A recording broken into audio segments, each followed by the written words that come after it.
మీకున్న ప్రతి అనారోగ్య సమస్యని మీరు తెలియజేయాలి. స్మోకర్ అయి నాన్ స్మోకర్ చెప్పు. డయాబెటీస్ ఉంటే డయాబెటీస్ ఉందని చెప్పాలి. ఇతను ఏం చెప్తారు ఇప్పుడు పాలసీ తీసుకున్నప్పుడు health insurance, no existing health issue, not diabetic, no BP, no asthma. ఇతను పాలసీ తీసుకున్న ఒక 2 years తర్వాత హాస్పిటల్ చేయాలి. అప్పుడు ఎవరు మాట్లాడుతున్నారు? డాక్టర్ ఇతను కాదు. 2023లో డయాబెటీస్ వచ్చింది, అప్పుడు మెడిసిన్ తీసుకున్నారు, 25లో తగ్గిపోయింది, మళ్ళీ స్టార్ట్ అయింది రీసెంట్ గా అంట. అంటే అది ఏమైపోయింది? ఇన్సూరెన్స్ కి ఒక ఎవిడెన్స్ అయిపోయింది. Correct. It is a non-disclosure, hence claim is declined. A family of 4 members. హెల్దీగా ఉన్నామని 10 lakhs తీసుకుంటారు హెల్త్ పాలసీ. ఇప్పుడు హెల్దీగా ఉన్నారు కాబట్టి ఎంత అన్నీ ఇస్తాడు, రేపు జబ్బు వస్తే ఇవ్వడు. కానీ మనం జబ్బు వచ్చిందాక తక్కువ తీసుకుంటాం, జబ్బు వచ్చాక పెంచుకుందాం అనే ఆలోచన వస్తుంది. అప్పుడు వాడు పెంచడు. రిస్క్ ఉన్నాక ఎందుకు పెంచుతారు? కొందరు ఏం చేస్తారు, తీసుకున్నారు 3 years కట్టారు, ఏం అవ్వలేదు, ప్రీమియం వేస్ట్ అయిపోయిందని ఆపేస్తారు. వీళ్ళు ఆపగానే జబ్బు వస్తుంది. డయాబెటీస్కి ఒక్క టాబ్లెటే కదా వేసుకుంది, డయాబెటీస్కి నాకు అవసరం లేదండి. కానీ డయాబెటీస్ కవర్ కాదు. డయాబెటీస్ వల్ల వచ్చింది ఏది కవర్ అవుతుంది? బీపీ వస్తే న్యూరో కానీ కార్డియాక్ అరెస్ట్ కానీ కవర్ కాదు. మనం బీపీ కదా ఇది ఎందుకు అంటాను, అది రిలేటెడ్. టర్మ్ ఇన్సూరెన్స్లో ఎలాంటి తప్పులు చేయకూడదు సార్? మీ కిడ్స్ ఎట్లయితే వెల్ సెటిల్ అయితే నీ ఇన్సూరెన్స్ వాడికి అక్కర్లేదు. ఓకే. వాడు అవ్వకపోతే your insurance claim is an opportunity for him. అంటే వాట్ ఈజ్ ఈ థింకింగ్? టెక్నికల్ ఏం ఆలోచిస్తారు మీ అబ్బాయి? అట్లీస్ట్ మీరు లేకపోతే ఆపర్చునిటీ అయినా దొరుకుతుంది. ఎలాగో లైఫ్ అంతా చూసారు, మీరు పోతే వచ్చే డబ్బులతో నా లైఫ్ సెటిల్ అయితే అనుకుంటాడు. Having a term insurance beyond age is having your own risk. అంటే మీరుంటే ఇన్కమ్ లేదు, మీరుంటే ఖర్చు లేదు, మీ వల్ల ఉపయోగం లేదు, కానీ మీరు పోతే డబ్బు వస్తుంటే వాడికి చెడు ఆలోచన రావచ్చు కదా. అంటే సెటిల్ కాకపోతే. సఫిషియంట్ హెల్త్ ఇన్సూరెన్స్ కవర్ అంటే ఎంత సార్? ఎలా డిసైడ్ చేసేది దాన్ని? Factoring the health care inflation, no amount is sufficient. See that at least start with a crore. అయితే మళ్ళీ ఇక్కడ 10 lakhs హెల్త్ ఇన్సూరెన్స్ ప్రీమియం కి 1 crore కి ప్రీమియం డబుల్ కూడా అవ్వదు మోస్ట్ ఆఫ్ ది కేసెస్ లో. అంటే 100 కంపెనీలు ఉన్నాయి కదా, ఏది బెస్ట్ అని ఎలా చూస్ చేసుకోవడం? అలా ఏం లేదు సార్, ఎవరు అమ్మేది వాళ్ళు బెస్ట్ అంటే. As long as ever honest, all companies are good. It has become a trend. Blame certain companies. No, companies are always good. Clients are making mistakes.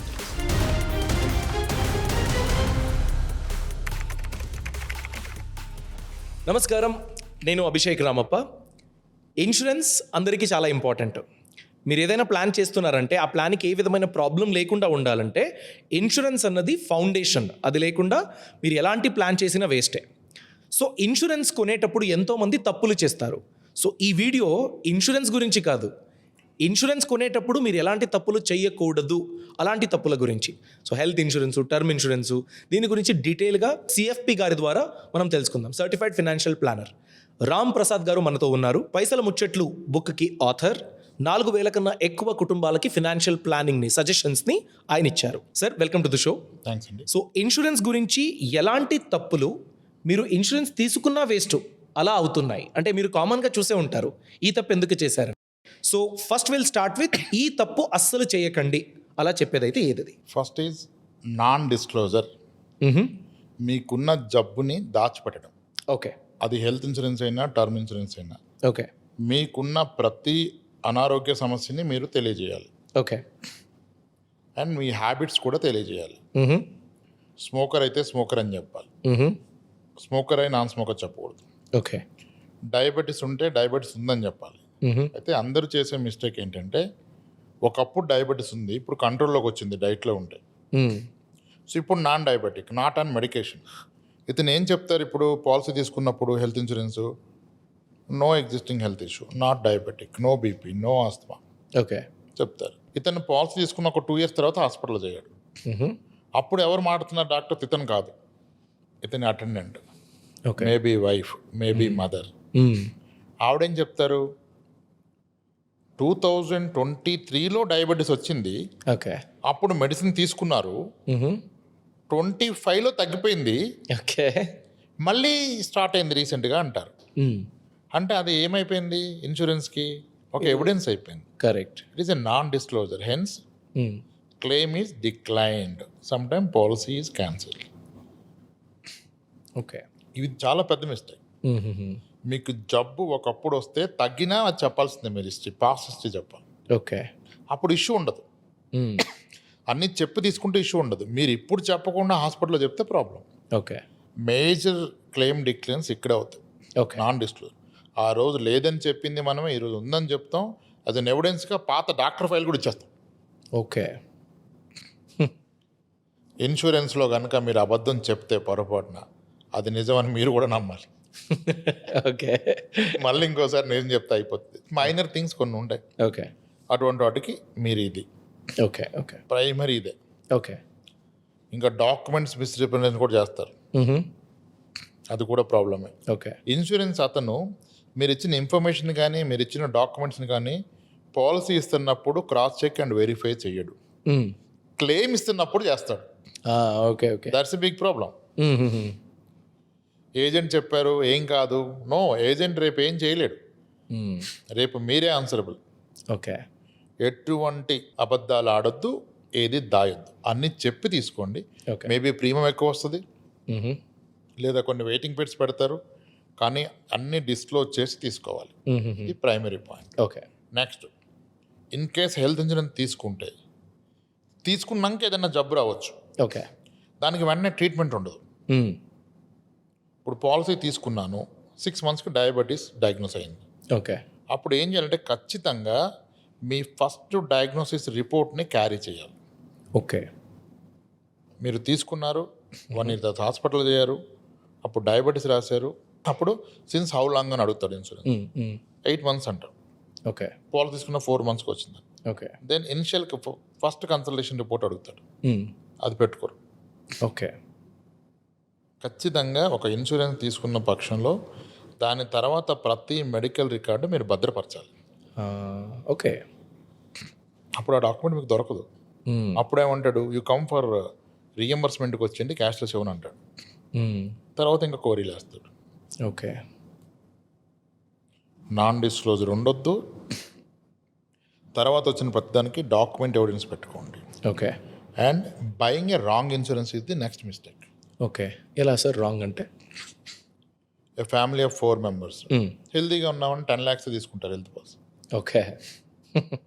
ఇప్పుడు హెల్తీగా ఉన్నారు కాబట్టి ఎంత అన్నీ ఇస్తాడు, రేపు జబ్బు వస్తే ఇవ్వడు. కానీ మనం జబ్బు వచ్చిన దాకా తక్కువ తీసుకుంటాం, జబ్బు వచ్చాక పెంచుకుందాం అనే ఆలోచన వస్తుంది, అప్పుడు వాడు పెంచడు. రిస్క్ ఉన్నాక ఎందుకు పెంచుతారు? మీకు హెల్త్ ప్రాబ్లం వస్తే ఇన్సూరర్ మీ కవరేజ్ పెంచడు. ఓకే. కానీ మనకి మనసు ఒప్పదు. కొందరు ఏం చేస్తారు, తీసుకున్నారు 3 years కట్టారు, ఏం అవ్వలేదు, ప్రీమియం వేస్ట్ అయిపోయిందని ఆపేస్తారు. వీళ్ళు ఆపగానే జబ్బు వస్తుంది. అప్పుడు ఏవో ఆస్తులు అమ్మేసి అది పెట్టేసి అప్పులు అయిపోయినాక మళ్ళీ పాలసీ తీసుకుంది అనుకుంటారు, కానీ ఆ జబ్బు పెద్ద అయితే మళ్ళీ పాలసీ కూడా రాదు. ఓకే. ఈ కేసెస్ కూడా చాలా అవుతాయి. హెల్త్ ఇన్సూరెన్స్లో ప్రైమర్లీ ఇవి నాన్ డిస్క్లోజరు, టేకింగ్ అండ్ ఎడిక్వేట్ తీసుకోవాలి, ఇన్ఎడిక్వేట్ తీసుకోకూడదు. ఓకే. అండ్ తీసుకున్నాక ఏ డిసీజ్ వచ్చినా దాని పేపర్స్ మెయింటైన్ చేయాలి. ఓకే. అప్పుడు మీ క్లెయిమ్ రిజెక్ట్ అవ్వదు. Okay. Okay. And whatever initial exclusions బాగా అర్థం చేసుకోవాలి. ఇప్పుడు ఏమంటారు, స్టాండర్డ్ ఎక్స్క్లూజన్స్ ఏముంటాయంటే హెల్త్ ఇన్సూరెన్స్లో initial 30 days nothing is covered. Okay. అది accident is covered from day 1. Next up to 2 years వరకు కొన్ని సర్జరీస్ కవర్ కావు. ఓకే. వాటిని pre planned or postponable surgeries or slow growing illnesses అంటారు. వాటికి example cataract, kidney stones, gallbladder stones, hernia, piles, vascular veins, ENT issues, ఇలా ఇంకా ఉన్నాయి. Okay. ఇవన్నీ తీసుకున్న 2 years వరకు కవర్ కాదు. తీసుకున్న 2 years కన్నా 2 months ముందు వచ్చినా కవర్ కాదు. ఎందుకు? These are not emergency surgeries and ఇవి డయాగ్నోస్ అవ్వవు. ఇప్పుడు క్యాట్రాక్ట్ అన్నాక నేను పోస్ట్పోన్ చేసుకుని పాలసీ తీసుకొని 6 monthsకి వెళ్ళి పడుకుంటే ఓకే. 2 years ఇవి కవర్ కావు. ప్రీ ఎగ్జిస్టింగ్ హెల్త్ కండిషన్స్ ఉంటాయి, లైక్ డయాబెటీస్, బీపీలు, వాళ్ళు కండిషన్ పెడతారు 3 years కవర్ చేయం, 4 years కవర్ చేయం, 2 years కవర్ చేయమని. మనమేమనుకుంటాం, డయాబెటీస్కి ఒక్క టాబ్లెటే కదా వేసుకునేది, డయాబెటీస్కి నాకు అవసరం లేదనుకుంటాం. కానీ డయాబెటీస్ కవర్ కాదు. ఇన్ ద సెన్స్ డయాబెటీస్ వల్ల వచ్చింది ఏది కవర్ అవుతుంది. డయాబెటీస్ వలన ఆప్థమాలజీ ఇష్యూ వస్తుంది, ఫుడ్ అల్సర్ వస్తుంది, ఇవన్నీ. ఇక డయాబెటీస్ ఉంటే ఏ ఆర్గాన్ పోయినా డయాబెటీస్ వల్ల అంటాడు, అది కవర్ అవుతుంది. బీపీ వస్తే న్యూరో కానీ కార్డియాక్ అరెస్ట్ కానీ కవర్ కాదు. మనం బీపీ కదా ఇది ఎందుకు అంటాం, అది రిలేటెడ్ కదా. ఓకే. సో అంటే ఎక్స్పెక్టేషన్ రాంగ్ అయిపోద్ది. ఓకే. ఓకే. నువ్వు ఇచ్చినప్పుడు అన్నీ కవర్ అవుతున్నావు, ఇప్పుడు 1.5 years అయింది, మా పాపకి కిడ్నీ స్టోన్స్ అంటే నువ్వు కవర్ కాదంటున్నావు అంటాడు. అది స్టాండర్డ్ అక్రాస్ ఇండస్ట్రీ కవర్ కాదు, not with one company. Okay. ఇటువంటి ఎక్స్క్లూజన్స్ ఏంటో తెలుసుకోవాలి, అప్పుడు మీ ఎక్స్పెక్టేషన్ రైట్ అవుతుంది. ఓకే. నాన్ డిస్క్లోజర్ ఉండొద్దు. పోస్ట్ పాలసీ అన్ని డాక్యుమెంట్స్ మేనేజ్ చేయండి. పొరపాటున తీసుకునేటప్పుడు ఏదైనా అబద్ధం చెప్తే దాన్ని నిజమని మీరు నమ్మండి ఫస్ట్. మళ్ళీ ఒకసారి అది ఒకసారి ఇది చెప్పదు. అట్ ద ఎండ్ వాళ్ళు they go by document. Okay. Doctor ఏం రాస్తే అది ఫైనల్ కదా. ఇవన్నీ కేర్ తీసుకొని హెల్త్ ఇన్సూరెన్స్ తీసుకోవాలి. సరిపడా కవర్ తీసుకోవాలి. 3 years వాడలేదని చెప్పి దాన్ని ల్యాప్ చేయకూడదు. ఓకే. అంటే ఇంకొకటి నేను జనరల్గా విన్నది ఏంటంటే అర్నింగ్ మెంబర్స్ ఇద్దరు ఉంటారు, హస్బెండ్ అండ్ వైఫ్. వాళ్ళ పేరెంట్స్కి ఆ పాలసీలోనే కవర్ చేసుకోవాలా, సెపరేట్ పాలసీ ఉండాలా? ఇప్పుడు ఫర్ ఎగ్జాంపుల్ ఏదో ఒక డైలీ లేబర్ అనుకోండి, ఆ డైలీ లేబర్ కొడుకు కూతురు చాలా బాగా ఇప్పుడు ఎర్న్ చేస్తున్నారు. డైలీ లేబర్కి కొన్ని జబ్బులు ఉన్నాయి, ఒక 55 years అనుకోండి. ఇప్పుడు ఈ అర్నింగ్ మెంబర్స్ వాళ్ళకు ఒక పాలసీ అని ప్లాన్ చేసుకుంటే సెపరేట్గా ఉంటే బెటరా, ఫ్యామిలీ ఫ్లోటర్ బెటరా? ఆ కాంబినేషన్స్ మనం చూడాలి. కంపెనీ టు కంపెనీ వేరీ అవుతాయి. ఓకే. ఆ డిఫరెంట్ కాంబినేషన్ చూసి where we're getting high cover with the reasonable premium చూసుకొని కాల్ తీసుకోవాలి. స్టాండర్డ్గా ఉండదు. Okay. Few companies offers all relations, parents, in-laws, siblings అన్ని కల్పించేస్తారు. ఓకే. ఫ్యూ అసలు క్లబ్ చేయవు పేరెంట్స్ని, కిడ్స్ని. 24 years తర్వాత కిడ్స్ ఉండడానికి వీల్లేదు, దాంట్లో సపరేట్ ప్లాన్ చేస్తారు, అంటే సపరేట్ చేస్తారు. ఓకే. కానీ మీరు అన్నట్టుగా అందరికీ క్లబ్ చేసి అనేది కాకుండా మీ మీద డిపెండ్ అయిన ప్రతి ఒక్కరికి హెల్త్ ఇన్సూరెన్స్ తీసుకోవాలి. ఓకే. మీకు ఇందాక ఒక మెసేజ్ చూపించారు. కరెక్ట్. వాళ్ళ బ్రదర్కి యాక్సిడెంట్ అయితే 2.7 lakhs బిల్ అయిందని నేను మెసేజ్ పెట్టారు. ఆయన పాలసీ తీసుకుని 1 month. అంటే నేనేమంటానంటే health insurance has to be taken for all your dependents. Okay. ఇప్పుడు your siblings are not well settled, వాళ్ళకి ప్రాబ్లం వస్తే మన దగ్గరికి వస్తారు. కరెక్ట్. సో వాళ్ళకి హెల్త్ ఇన్సూరెన్స్ తీసుకోండి. వాళ్ళకి హెల్త్ తీసుకోకపోతే కూడా మీ వెల్త్ ఈజ్ అట్ రిస్క్. అందరు డిపెండెంట్స్కి, ఇన్లాస్కి, పేరెంట్స్కి, సిబ్లింగ్స్ అండ్ దర్ కిడ్స్, వీళ్ళు ఫైనాన్షియల్గా మన మీద ఆధారపడతారంటే వాళ్ళకి తీసుకోండి. ఎందుకంటే జబ్బు వచ్చినప్పుడు 1,00,000 ఇవ్వడం కన్నా వేలలో ప్రీమియం కట్టడం best. Okay. Sufficient health insurance cover అంటే ఎంత సార్? ఎలా డిసైడ్ చేసేది దాన్ని? Factoring the health care inflation, no amount is sufficient. See that at least start with 1 crore. అయితే మళ్ళీ ఇక్కడ 10 lakhs హెల్త్ ఇన్సూరెన్స్ ప్రీమియంకి 1 crore ప్రీమియం డబుల్ కూడా అవ్వదు మోస్ట్ ఆఫ్ ద కేసెస్లో. ఇంకోసారి చెప్పండి అది. Sorry. 10 lakhs health insurance policies coming to at 32,000. Okay. 1 crore will come to at 50,000. Okay. Double కూడా అవ్వదు. వీళ్ళు ముందే భయపడిపోతారు, అమ్మ 10 lakhs కింద అయింది, 1 crore ఎంత అవుతుంది, ఏం అవ్వదు. కానీ నువ్వు 10 lakhs పాలసీ తీసుకొని 20 lakhs క్లెయిమ్ వస్తే paying 10 lakhs is very difficult additional. But premium paying another 15,000, 18,000 is easy కదా. ఓకే. అది. ఓకే. సో భవిష్యత్తు అవసరాలకు తీసుకుంటున్నారు మీరు హెల్త్, ఈ రోజు అవసరానికి కాదు. మీకు 70 ఏళ్ళు వచ్చాక నీ రిప్లేస్మెంట్ ₹1,00,000 అవుద్ది. ఇప్పుడు 50 లక్షల పాలసీ తీసుకొని రేపు ఏదైనా డిసీజులు వచ్చి మనం ఇంకా అప్గ్రేడ్ చేయకుండా వదిలేస్తే సరిపోదు కదా నీ replacement. I will give you story ఇక్కడ. Please sir. ఒక క్లయింట్ ఉన్నారు. నేను ఫస్ట్ టైం అతని దగ్గరికి వెళ్ళినప్పుడు 2017 or 18 వెళ్ళినప్పుడు అతనికి 1 lakh పాలసీ ఉంది నేషనల్ ఆర్ ఓరియంటల్లో.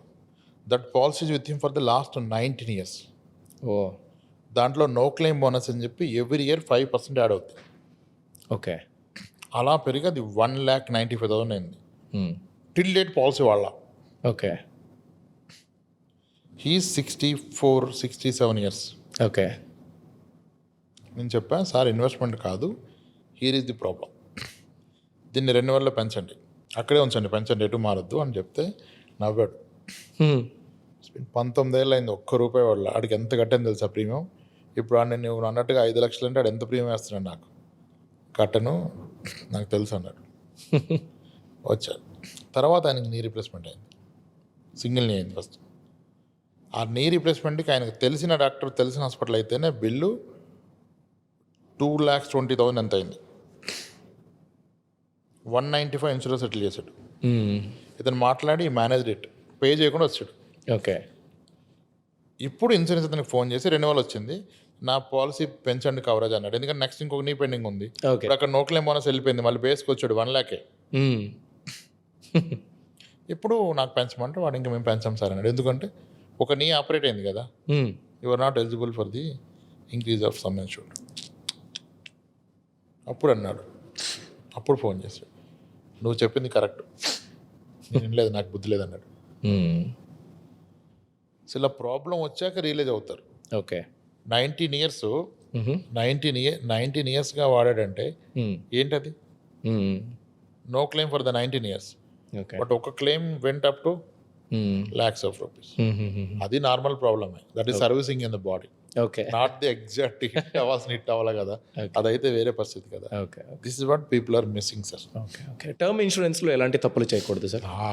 టర్మ్లో ఫస్ట్ పాయింట్ ఏంటంటే, టర్మ్ తీసుకున్న వాళ్ళు ఖచ్చితంగా వాళ్ళ క్లెయిమ్ రావాలనుకున్నారు, డెత్ అవ్వాలనుకుంటున్నారు, తప్పది.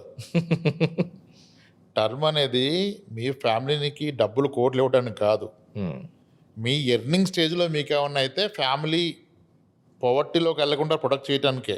Correct. It is not to make them rich. Term insurance coverage tenure has to be till the time our kids settle in career, అంతే. Beyond that waste. నేను ఏమన్నా youngest కిడ్కి 30 years వచ్చిందాక చాలు term, దాని beyond వద్దంటాను. Okay అని అంటాడు, ఈ లోపు నేను చనిపోను కదా, వేస్ట్ అయిపోద్ది కదా అంటాడు. ఇప్పుడు మీకు ఒక 65 years వచ్చింది, 60 years వచ్చింది, మీకు ఇన్కమ్ లేదు, ఇన్సూరెన్స్ ఉంది టర్మ్ ఒక 2 crores 3 crore ఉంది, నో ఇన్కమ్ యూ హ్యావ్, మీ కిడ్స్ వెల్ సెటిల్. ఇప్పుడు మీ కిడ్స్ వెల్ సెటిల్ అయితే నీ ఇన్సూరెన్స్ వాడికి అక్కర్లేదు. ఓకే. వాడు అవ్వకపోతే, కిడ్స్ సెటిల్ అవ్వకపోతే, your insurance claim is an opportunity for him. Correct. అంటే వాట్ ఈజ్ ఈ థింకింగ్? టెక్నికల్లీ ఏం ఆలోచిస్తాడు మీ అబ్బాయి? అంటే అట్లీస్ట్ మీరు లేకపోతే ఆపర్చునిటీ అయినా దొరుకుతుంది. ఎలాగో లైఫ్ అంతా చూసారు, మీరు పోతే వచ్చే డబ్బులతో నా లైఫ్ సెటిల్ అయితే అనుకుంటాడు. అంటే having a term insurance beyond age is having your own risk. Okay. అంటే మీరుంటే ఇన్కమ్ లేదు, మీరుంటే ఖర్చులే, మీ వల్ల ఉపయోగం లేదు, కానీ మీరు పోతే డబ్బు వస్తుంటే వాడికి చెడు ఆలోచన రావచ్చు కదా. అంటే సెటిల్ కాకపోతే. ఓకే. సెటిల్ అయితే it has got no meaning. What is 2 crores or 3 crores after 20 years from now? Correct. దానివల్ల you are paying more premium, excess premium. అయితే మీ యంగెస్ట్ కిడ్కి 30 years వచ్చాక మీకు టర్మ్ ఇన్సూరెన్స్ అవసరం లేదు. Okay. And more over it is your responsibility to build your retirement corpus by the time you reach 60. మీకు ఇద్దరికి combined సర్వర్లకి retirement corpus ఉండి పిల్లలు సెటిల్ ఇంకెందుకు మీకు ఇన్సూరెన్స్ కవర్? ఓకే. కానీ అందరూ అమ్మో 60కి నేను చనిపోను కాబట్టి నాకు 80 దాకా ఇవ్వు, 90 దాకా ఇవ్వు అంటే ఇన్సూరెన్స్ కూడా 100 years దాకా ఇస్తున్నాడు. ఓకే. ఇన్సూరెన్స్ ఇస్తున్నాడంటే అదంతా మీకు ప్రీమియంలో ఫ్యాక్టర్ అయిపోద్ది. ఇంకా return of premium is also miss selling అనేది రాంగ్. అది కూడా నేను పోతే ఏం రాదంటే దాని గురించి ఒక ఆప్షన్ పట్టుకొచ్చారు. పోతే కోటి, పోకపోతే మొత్తం కట్టిందంతా ఇచ్చేస్తా ఉంటాడు. ఓకే. అమ్మయ్య హ్యాపీ. కానీ కట్టినంత రావాలంటే ఈ ఛార్జింగ్ యూ మోర్. ఆ డిఫరెన్స్ అమౌంట్ పోస్ట్ ఆఫీస్లో ఆర్డీలో పెడితే ఇంతకంటే ఎక్కువ వస్తుంది. 20 years డిఫరెన్స్ అమౌంట్ కదా, అది మిస్ అయిపోతారు. Okay. So term has to be chosen very wisely. Required corpus has to be nominal and which can take care family, not to make them big wealth కాదు. Okay. And that has to be for a limited period, not life time 90 years 80 years కాదు. Okay కదా. ఒకవేళ ఇప్పుడు already తీసుకున్న policy, term policy లేకపోతే health policy faulty అనిపిస్తే sir, దానికి solution ఏంటి? దాన్ని ఎలా కోర్స్ కరెక్షన్ చేసుకోవాలి? హెల్త్లో you can do anything. Renewal టైంలో ఇంక్రీజ్ చేసుకోవచ్చు, కంపెనీ నచ్చకపోతే ఇంకో కంపెనీకి పోర్ట్ అవుట్ చేసుకోవచ్చు when your healthy. Term is a level premium. ఇంకా తీసుకున్నాక you can't make any change, you can't change the company. If at all you want to change you should quit it and start new. But ఆ రోజు ఉన్న health కండిషన్కి ఆ రోజు ఉన్న ఏజ్ని బట్టి ప్రీమియం ఫిక్స్ అవుతుంది. Term is a level premium. ఈరోజు మీరు 30 yearsలో ఎంటర్ అయ్యారు, ఈ set premium 18,000 or 12,000, this remain 12,000 for the entire policy tenure. This is called level premium. But health అలా కాదు, ఎవ్రీ ఇయర్ ప్రీమియం చేంజ్ అవుతుంది. ఓకే. ఆ ఇన్సూరెన్స్ యొక్క క్లెయిమ్స్ అకరెన్స్ని బట్టి he has to manage the entire claims కదా. Okay. They will be increasing the premium. కాబట్టి హెల్త్లో you have an option to change. Term you have no option. Okay. But ఎక్కడైనా option is when you are healthy. Okay. అంటే 100 కంపెనీలు ఉన్నాయి కదా, ఏది best అని ఎలా చూస్ చేసుకోవడం? అలా ఏం లేదు సార్, ఎవరు అమ్మేది వాళ్ళు బెస్ట్ అంటారు. Okay. As long as your honest, okay, all companies are good. Okay. It has become a trend to blame certain companies. No, okay. Okay. Companies are always good, clients are making mistakes. Okay. So టర్మ్లో టిపికల్గా 3 years తర్వాత claim ఆపరు. Non early claim కింద process అయిపోతాయి. పెద్ద investigation ఉంటుంది. Very early క్లెయిమ్స్లోనే ఉంటుంది investigation. Okay. With in 1 year అయితే లాట్ ఆఫ్ ఇన్వెస్టిగేషన్ ఉంటుంది. ఆఫ్టర్ 1 year సూసైడ్ క్లెయిమ్ ఇస్తాడు టర్మ్లో. Very early claim, non early claim categorisation. ఇప్పుడు హెల్త్లో కూడా 5 years మోటోరియం పట్టుకోవచ్చు. ఆఫ్టర్ 5 years బేసిక్స్ పెద్దగా పట్టించుకోరు. So the early you enter in to insurance, the more time you spend an insurance is a guaranteed claim. Okay. Okay. Less of questions, queries ఉంటాయి. కానీ మనం enter అవ్వం కదా. Okay. Policy తీసుకొని wait చేయాలి, ఇది తీసుకోవడానికి వెయిట్ చేస్తారు. ఓకే ఓకే ఈలోపు జబ్బు వస్తే ఇంకా అవదు. Okay that's where problem is. కానీ insurance is a boring subject చాలా మందికి, ఎందుకంటే లూజింగ్ మనీ అనుకుంటారు అందరు. Okay okay so in my book I have return, నేను ఏం రాశానంటే నా బుక్లో, తిరుపతి హుండీలో డబ్బు వేస్తే ఎంత పుణ్యం వస్తుందో దానికన్నా ఎక్కువ పుణ్యం వస్తుంది మీరు హెల్త్ ఇన్సూరెన్స్ ప్రీమియం కడితే. ఓకే. మీరు ప్రీమియం కట్టారు, మీరు వాడలేదు అంటే ఆ డబ్బు ఎవరు వాడుతున్నారు? అవసరం ఉన్నవాళ్ళు, అంటే ఎవరో డిసీజ్ ఉన్నవాళ్ళు హాస్పిటల్. కరెక్ట్. అంతకంటే బెటర్ కార్యం ఇంకోటి ఉందా? Well set. మన డబ్బు మన మనసు హాస్పిటల్కి ఇవ్వలేం కదా 30,000, బట్ ప్రీమియం కడితే మీరు 30,000 ఇచ్చారు ఒక పేషెంట్కి, కరెక్ట్. ఒక అతని పాపకి, ఒక అతని బాబుకి, ఒక అతని వైఫ్కి. ఇంకా అంతకంటే పుణ్యం ఏదైనా ఉందా? ఎక్కువ కడితే తప్పే ఉంది. Nice, very nice. మనం వాడుకోవాల్సి వస్తే వాడుకుంటాం, మనం వాడుకోకపోతే that is the best charity your doing. భగవంతుడా కాపాడు అంటారు. ఇన్సూరెన్స్ కాపాడుతుంది కరెక్ట్గా మెయింటైన్ చేస్తే. ఎన్ని క్లెయిమ్స్ ఇప్పుడు నేను మీకు ఎన్ని చూపించాను? ఇందాక ఒక క్యాన్సర్ క్లెయిమ్ చూపించాను మీకు, ఎస్ ఎస్. ఆ లంచ్లో అది యాక్సిడెంటల్ క్లెయిమ్ చూపించాను. ఇవన్నీ ఏంటి sir? Very nice. Okay. So అంటే లాస్ట్లీ ఈ రెండు ఇన్సూరెన్స్ లేకపోతే ఇన్వెస్ట్మెంట్, ధనవంతులం, ఫ్యూచర్, రిటైర్మెంట్ అవన్నీ మాట్లాడకండి అసలు. ఏం మాట్లాడకండి. You know right to talk. Okay okay. నేనైతే పర్సనల్గా ఇన్వెస్ట్మెంటే తీసుకొని రెండు లేకపోతే. ఓకే, వెరీ నైస్ సార్, చాలా బాగా చెప్పారు. సో మీరు కూడా విన్నది ఎఫెక్టివ్గా మీరు ఇంప్లిమెంట్ చేస్తారని నేనైతే అనుకుంటున్నాను. మనం ప్లాన్ చేస్తాము, ఆ ప్లాన్ ప్రకారంగా జరగకపోతే ఏంటి, ఆ ప్రశ్నకి సమాధానం ఇన్సూరెన్స్లో. సో మీరు చేసే తప్పుకి మీ ఫ్యామిలీ పనిష్మెంట్ అనుభవించకూడదంటే మీరు ఇన్సూరెన్స్ తీసుకోవాలి. చాలా ఇంపార్టెంట్ ఇది. ఇది లేకుండా నెక్స్ట్ స్టెప్ ఇన్వెస్ట్మెంటు, సేవింగ్స్ ఇవన్నీ నెక్స్టే. ఇది ఫౌండేషన్. సో ఇది మీరు కూడా కరెక్ట్గా ప్లాన్ చేసుకుంటారని నేనైతే ఆశిస్తున్నాను. ఏదైనా పర్టికులర్ క్వశ్చన్స్ ఉంటే ప్లీజ్ కామెంట్ సెక్షన్లో తెలియచేయండి. Will definitely discuss, research and then give you proper information మీ క్వశ్చన్ ఏదైతే ఉంటుందో దాన్ని బట్టి. Okay, thanks for watching. All the best. Boss Wala. Be the boss.